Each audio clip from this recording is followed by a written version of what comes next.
আসসালামু আলাইকুম বন্ধুরা, আশা করি সবাই ভালো আছেন। যে যেখানে আছেন অনেকটা সুস্থ রয়েছেন, ভালো রয়েছেন। বাংলার মুখ 24.com আপনারা দেখতে পাচ্ছেন ইউরোজোন গার্মেন্টসের আবার আন্দোলন শুরু হয়ে গেল।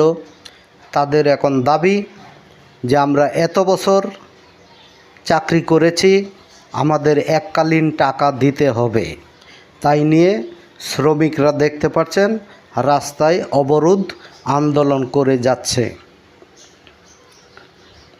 কারণ তারা হচ্ছে অনেক অসহায়, কিন্তু হঠাৎ করে চাকরি চলে গেলে তারা কি করে খাবে। তাই শ্রমিকরা এককালীন যে মালিকের কাছ থেকে টাকাটা পাওনা ছিল সেই টাকাটা দিচ্ছে না। তাই নিয়ে শ্রমিকরা আবার আন্দোলনে নেমে এসেছে। দেখতে পাচ্ছেন ঢাকার বিশ্ব রুট, কুড়িল চৌরাস্তার এইখানে ট্রাফিক যানজট লেগে রয়েছে।